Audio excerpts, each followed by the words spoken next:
Bonjour à tous et bienvenue sur la chaîne de Légion Distribution. Donc aujourd'hui dans cette vidéo j'ai le plaisir de vous présenter Moonstone. C'est un jeu de Goblin King Game qui est édité et distribué en français par Légion Distribution. Donc c'est un jeu de 2 à 4 joueurs qui se jouera sur un terrain de 90 par 90. Vous pourrez jouer différentes races et dans ces différentes races vous avez 3 types de factions. Donc il y a les Commonwealth, où vous y trouverez des humains, des géants et des gnomes. Vous avez aussi les Dominions, qui seront composés souvent de gobelins, de fées et de trolls. Et pour finir, les Leshavult, si je le prononce bien, qui rassemblent les faunes, les esprits et les cultistes. Certains personnages sont multifactions et ils pourront être recrutés dans différentes factions mères. Votre objectif dans Moonstone, ça va être de récolter la plus précieuse des ressources, c'est la pierre de lune, donc la Moonstone. Dans Moonstone, vous jouerez des personnages uniques avec leur propre carte et vous y trouverez toutes les informations concernant votre personnage.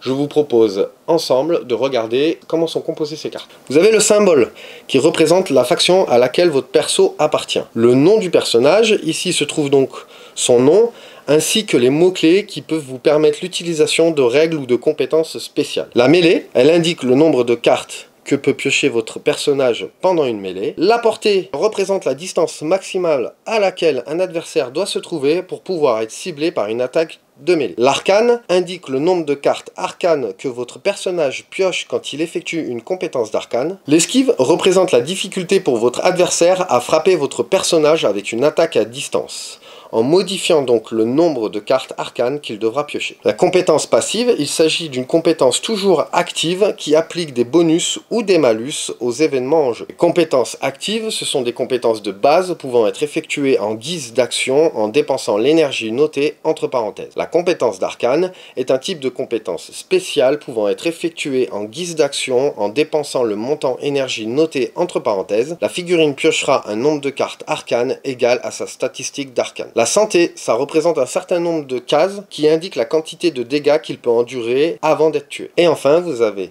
l'énergie. Ces cases colorées sont le nombre d'énergie que votre personnage génère. L'énergie est utilisée à chaque fois qu'il entreprend des actions et se recharge à chaque début de tour. Alors maintenant que vous en savez un petit peu plus sur la composition des cartes des personnages de Moonstone, regardons ensemble comment jouer à Moonstone. Au début de la partie, l'un des joueurs devra prendre 7 dés 4, les tenir en main, paume vers le bas, et lâcher les dés depuis le centre du plateau. Chaque dé représente une pierre de lune. Le résultat du dé représente la difficulté d'extraction et fait donc référence à sa valeur d'enfouissement. Une fois cette étape accomplie, regardons quelles sont les actions que peuvent faire vos personnages. Pendant son activation, un personnage peut utiliser plusieurs actions. Le mouvement, il coûte une énergie pour bouger d'un pouce dans n'importe quelle direction. Courir coûte 0 énergie et peut être utilisé une fois par tour pour se déplacer de 4 pouces. Traverser coûte 2 énergies. Cette action permet au contact d'un obstacle d'une épaisseur de 1 pouce ou moins de le traverser. La récolte coûte 1 énergie et permet de réduire la valeur d'enfouissement d'une pierre de lune en contact au socle à socle avec votre personnage. L'attaque de mêlée. Faire une attaque de mêlée coûte 1 énergie contre une figurine à portée de mêlée. Alors vous pourrez aussi utiliser une compétence active de votre personnage en payant bien évidemment le coût entre parenthèses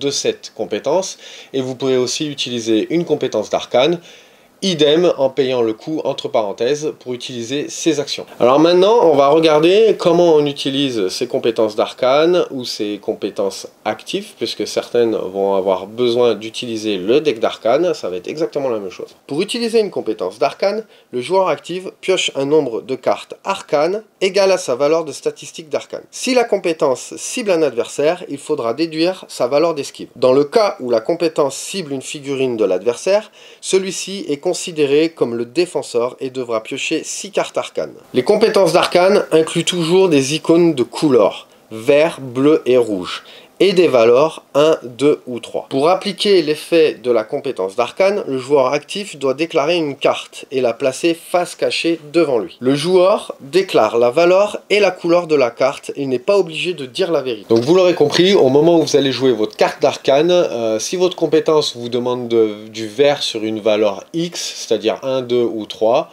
vous pouvez très bien, si vous avez dans votre main, jouer une verte, annoncer face cachée du vert d'une valeur de temps, Par contre, si vous n'avez pas de vert, vous pouvez jouer une carte d'une autre couleur, et dans ce cas-là, vous pouvez quand même annoncer du vert d'une valeur de temps. Ça va être à l'appréciation ensuite de votre adversaire. Ensuite, à ce moment-là, votre adversaire devra vous dire s'il est OK, ou alors si vous bluffez.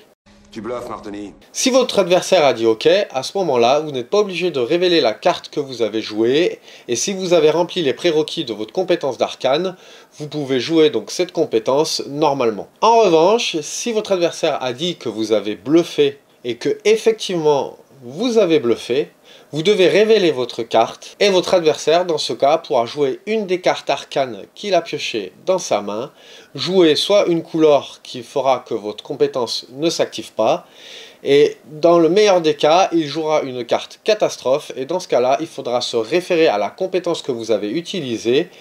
Il y a un petit alinéa catastrophe qui vous dira quel effet vous subissez. Et enfin, si votre adversaire dit que vous bluffez et que vous n'avez pas bluffé, vous révélez votre carte. Vous pouvez jouer votre compétence normalement, mais par contre, en revanche, vous allez avoir la possibilité de rejouer gratuitement cette même compétence, donc sans dépenser d'énergie.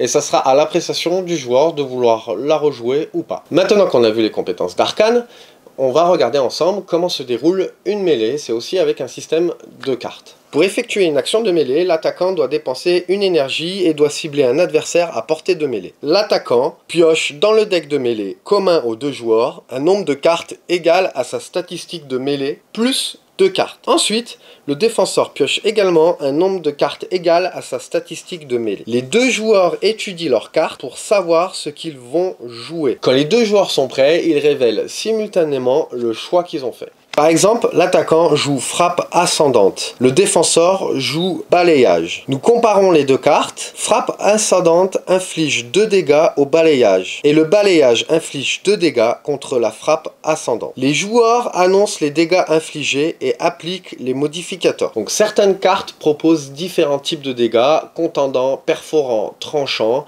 et c'est à vous de choisir en fonction des affinités de votre personnage ou des faiblesses de votre adversaire.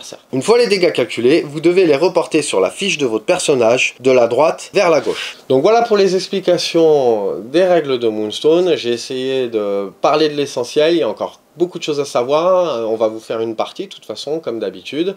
Je voulais juste vous ajouter donc que dans Moonstone aussi la petite particularité, en plus de bluffer tous ces systèmes de cartes qui est assez cool, c'est que vous n'avez pas de points d'armée en fait, vous allez jouer des quantités de figurines, ça va aller de 3 à 6 figurines, donc si vous décidez de jouer 3 figurines, votre adversaire jouera 3 figurines et ainsi de suite. S'il veut en jouer 4, vous en jouerez 4. Et c'est vraiment très sympa ce système, il n'y a pas de prise de tête, il n'y a pas de mise à jour, c'est vraiment très cool. C'est un jeu d'escarmouche, il se joue en 4 tours, donc au 4e tour, celui qui aura récupéré le plus de pierres de lune aura gagné la partie. Et voilà, j'espère que cette présentation vous aura plu. N'hésitez pas à partager, liker et à laisser un commentaire, on n'hésitera pas à vous répondre. Et je vous dis à très bientôt pour une prochaine vidéo. Salut!